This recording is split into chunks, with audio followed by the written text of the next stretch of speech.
jërëjëf kon mbokku téléspectateurs yi en attendant ñuy kale élément Oustaz Alioune Sall Zeyna dañu lay jox nga nuyoo tey nag tey dégg naa paquet yu bëri nga indi. nuyoo ba pare Papa Ndiaye Lo Ndiaye. taa dégg Diallo kontaan naa Diouf. nuyu naa tamit téléspectateurs yi jàkkaarloog télévision Futurs Médias di seetaan Wareef. nuyu naa leen bu baax a baax ku ci nekk sa tur ak sa sant. Zey. fu mu nekk nii tey loo indi en attendant. taa dégg parce que man maa ngi pressing Lansana pour. su may dégg ñuy défendre. excision man daf may jaaxal.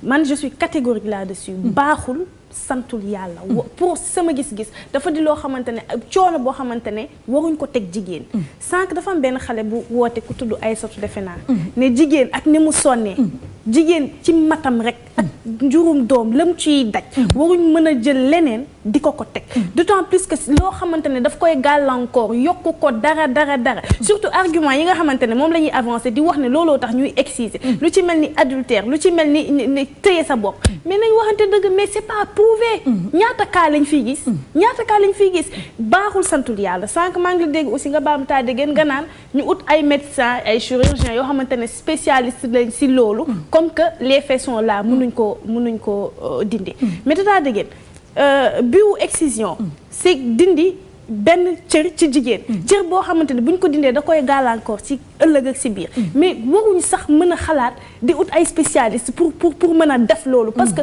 pratique la boo xamante ne dañ ko war a rayee ci suñu société dindi ko ba mu set wecc à la place de chirurgien boobu ngay wax pour mu spécialiser aussi loolu pour man si sama gis-gis instant bi fi ñu toll Afrique mais ut ay chirurgien xëy na yu mën a def reconstruction am na si yeneen pays koy def dégg naa même Burkina bi am na ay éminents professeurs yoo xam dañuy ñëw France di koy def bu baax voilà France africaine yi de plus en plus ñi ngi dem di ko def mais instant bi pour man ci loolu la ñu war a gën a accès effort yi surtout te dimbale tamit parce que mënuñu wax dañuy xeex excision ba pare ñu xam ne xale yi lañ koy def jël xale yi di leen seetaan yi mais xale su fekkee bañ na ñu def ko excision mais dafa war a am après koo xamante ne daf koy protéger mais soo waxee xale bi waroo nangu ñu def la excision suñu la kiiwee defal lii mbaa nga dem police mais su demee police après ca kër ga lañ koy xale 4 ans 5 ans 6 ans ñi ngi koy def sax mënuñu bañ am na ci ñoo xamante ne mënuñu bañ mais am na si ñoo xamante ne tam dañuy ragal mais derrière war nañu am ñoo xamante ne après ñoom ñoo leen di dooleel ñoom ñoo leen di soutenir fu mu nekk mi saa dégg wax dëgg fa yàlla xol laay waxee. waaw parce que nekkoon nga ci milieu boo xam ne daanaka da nga doon gis sa ay copines yu bëri ñu def leen ko nga gis lu ñuy dund métit bi ak yooyu yëpp loolu da nga ko approché à Tamba donc fu mu nekk nii li ngay wax da nga ko vivre ba nga nekkee xale di gis ñu koy def donc mu nekk mbir mu doy waar sànq li yaa ngi dox lu am solo xam nga xale consentant wul waaye ci wet googu war nañu am ay juridiction ak ñeneen ñoo xamante ne nekk protégé nañu xale mooy loi bi rek ñu ne mu ngi fi ñu ne def nañ ko voté nañ ko loolu lépp mais application loi bi moom moo des te am na benn temps boo xamante ne on en parlait beaucoup mais defe naa ne suñu xamee lii nga xamante ne ñi ñu dégg ñi ñu dooleel ñi nga xamante ne ñoom ñoo ñu supplier ba ñu teg émission bi ñu ngi koy jànkonte am naa yaakaar ni Alaaji dinañ gën a taxaw ci loi boobu. waaw xam nga man ñaari baat laa d'accordul man jànguma contre ma waaye ku deful doo maandu moom boo wax nañ ko sool ku ko deful maandu woo xanaa wala doo maandu boo wax laa munta d'accord te it yéeme na nun góor la nu nag dëgg la jigéen ñi ko deful te maandu ni suuf la toll maandu nikkul foofu dëgg la Alaaji am na ñu koy def te maandu wuñu dëgg la am na jigéeni Sénégal ñu ko dul def te maandu dëgg la am na jigéeni Sénégal am na ñu koy def ñoom te ñu maandu am na jigéeni Sénégal ñu ko def te defuñu ko te maandu wuñu dëgg la Alaaji mbirum maandu nañ ko teg fee maandu jikko la ak yar dëgg la bokk léegi lii wax jooju moom tegginuwul sax kooku moom tegginuwul waaw tegginuwul sax kuñ ko deful maandu moom mënuma ko dégg waaw wala doo maandu parce que am na ñu koy def ñoo xam ne ñu tubaarkàlla maandu wuñu ndax dox nanu nag te dox nanu ci réew yi dëgg la jële ki ci ligne bi jëla allo salaamaaleykum asalaamaaleykum maaleykum salaam Touba maa ngi leen nuyu bu baax leen sant maa ngi wootee département de Bakel man Mamadou Faye laa tudd waaw maa ngi ñaanal Papa la Ndiaye Lo Ndiaye yàlla bàyyi ko fi mu yàgg lool. fi wér parce que njëriñ kese la pour askan. waaye amiin nu bokk amiin. waaw soxna Digane moom maa ngi koy félicité. si tekk ni mu dalee daal si émission bi. waaw dal na lool ak ni mu amee patience. léeg-léeg sax nit wax ko loo xam ne dëgg bokkul si thème bi waaye daal. ma gis ni mu koy gérer. waaw caat moom maa ngi rafetlu professionnalisme bi. jërëjëf. waaw vraiment mi ngi amélioré bu baax. jërëjëf merci. waaw man daal xarafu jigéen moom. dama jàpp ni daal bu dee aada la. aada bu bon la bu ñaaw la te rafetul. dëgg la te nu war ko teg ci suuf. waaw bu ma jàllee sax ci gàllankoor yi mu indil jigéen bu ko jëkkëram di jël. wala buy wasin wala ci giiru dundam buy seeg jëkkëram ak ni mu ne laal xelam ak leneen. te jamono sax moo ko laajatul ndaxte jël benn lemset bugg ci xarafal ay fukki xale ak lu topp ak conséquences yi mun a am feebar yi ñuy wàllante syphilis hépatite yeeg sida beeg leneen ma foog ni jamono moo ko laajatul sax waaw. dëgg la jamono ma ne man nag gis-gisu diine moom. maa ngi rafetlu professeur Amadou Tall vraiment intervention bu pertinente la def. maa ngi koy rafetlu bu baax a baax waaw ma foog ni nag diine moom lu xel mënula nangu moom diine waru ko mën a nangu waaw moo tax ma xalaat ni sama xalaat bu gàtt yàlla bind bu rafet bi mu bind doomu aadama mat sëkk wàññeekuwul yokkuwul ma yaakaar ni xanaa boog doomu aadama waru si yokk dara wala nga wàññi si dara dëgg fa yàlla ba tax sax islamiste yoo nga xam ne dañuy wutal lay excision boobu nga xam ne mutilation génitale lay bi ñu koy wutal waaw wàññi boobu war nañ ko ñaawul ndaxte boo xoolee ñoom féticheurs yi ñu ngi naan féticheurs yi waaw dañuy wàññi ay organes dañuy def ay sacrifice waaye lii tam lii wàññi la rek parce que moom loolu organe la boo xam ne moom la ñuy wàññi waaw ma yaakaar ni nag buñ ko bañalee féticheurs yi fii lu tax ñu koy wutal lay exciseurs yi pour man ngarale boobu ñuy ngarale laa bëgg ñu expliquer ma ko waaw yéeme na te booy xool affaire yokku mèche yokku cheveux naturel yokku leneen ak xeesal yooyu ñu ngi koy ŋàññi jigéen ñi loolu moom ma ànd seeg ñoom waaye fii nag wàññi bii ñu wàññi tam ñoom war nañ ko mun a bañ waaw maa ngi leen di gërëm di leen sant. jërëjëf Faye jërë ngeen jëf waay ñu ngi nuyu waa Bakel bu baax a baax Zey xam nga kii zone bi muy oote. waaw zone la boo xamante ne c'est très sensible par rapport ak thème bi parce que dañ ko fay pratiquer bu baax a baax. et pratiquement si zone yooyu plus de 60% des filles excisées nañu. 60%. waaw mais dafa wax lu ma neex nag. tata Degen parce que yàlla rek a mët. yàlla def ci nit.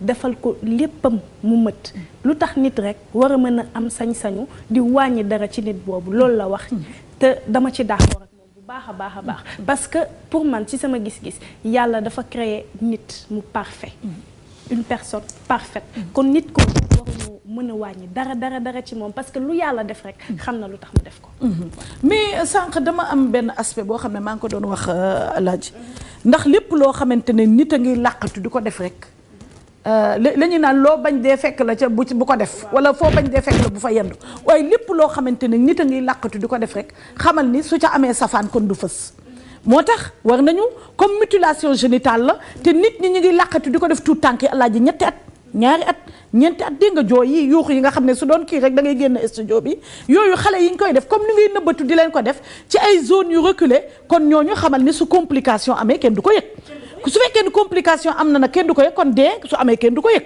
kon affaire bi tamit dafa am lenn ay soubassement yoo xamante ne war na taxaw voilà nëpp-nëppal bi Alaaji am complication hémorragie infection couteau rudimentaire yi nga xam ne ñu ngi ko koy defee xam nga ak complication microbe bi ci mën a juddu léeg-léeg nit am hémorragie dee ñu nëppal denc donc loolu rek war na taf ñu def attention parce que ñu ngi koy nëbb di ko def te la ngay nëbb di ko def soo ci amee complication doo ko wax fenn waaw xam nga dégg mag njëkk ña buñ dee wax aada benn aada bu mag njëkk ña daan def seen loi la duñ ko nëbb du ñu làqatu du ñu tukki pour bëgg koo def dañ daan fës te ku dul yàlla mënuloo leen dara dëgg la aada nag soo demee ba yilif ko man ko moom ko làqatu des sa seetaatal sa bopp kon ci la ngay làqatu wala balul kon dëgg la dégam làqatu des na ci laa wax dëgg la wala balul dëgg la laaj ña ko doon def bu njëkk di ay aada jële ki ci ligne bi Thiat da ngay jël ki ci ligne bi après ñu dem seetaan benn élément dellu si allo salaamaaleykum Thiat naa def maa ngi leen di nuyu yéen ñëpp maa ngi nuyu itam Tata Degen ak Papa Ndiaye Lo Ndiaye ñu ngi lay fay baax voilà man thème bi ngeen di wax nii tey franchement daf ma laal trop parce que dama ko dund voilà man j'avais 12 ans ba ñu koy def parce que Dakar fii la ñu nekkoon sama yaay bugguloon ñu def ko ak yooyu d'accord loon ci yooyu xam naa ñu xaar ba mënatuñu ko invité ñu Casamance pour ñu dem foofu pour vacances ak yooyu ñu daan ñuy def genre affaire yooyu quoi xaw ma sax lu may wax fu ma nekk nii affaire bi dafa ma metti trop allo. allo oui. oui. tey jii ñaata at nga am ak lan la la jural. instant bi j'ai 32 ans. et puis maa ngi sëy am naa ñaari doom mais bon ba léegi problème la ci sama diggante ak sama borom kër. puisque à chaque fois damay am problème. bañ may def affaire bi daal daf ma bàyyil ay séquelles yu bari parce que à chaque fois damay am problème sama partie génitale. day metti lool damay am à chaque fois ay métit. ak yooyu dama mujj toog sax ne dama regretter lu may sëy parce que fu mu nekk nii maa ngi sonal sama borom kër parce que. je sais pas ndax mi ngi may comprendre war a comprendre ma ak yooyu. boo voilà ñoom boo gisee sax léegi ñu arrêté ñun suñu côté ñu ko doon def arrêté nañ ko parce que dañ ko def ki topp ci man sama petite sœur. léegi bañ ko defee mu amoon hémorragie bu nga xam deret bi di tuuru rek affaire bi tiital leen. moo taxoon après ñu door a arrêté affaire excision yi ak yooyu. xale yi ci mujj topp yépp defatuñ ko mais franchement affaire bu metti la. imaginer nga am 12 ans. xam nga ne loolu waroon nga ko war a mën a dépasser. ay mère yi nga xam kenn xam fu ñu jógee ay téye la comme affaire sauvage dëgg. ngay yuuxu di débattre def lu nekk ñu jàpp la def dagg sa cër. instant bi da ngay rus sax damay rus sax même bu ma sangoo xool sama bopp xam ne am na lu ma manqué ba léegi daf may metti bu ma déggee affaire excision damay tiit sax.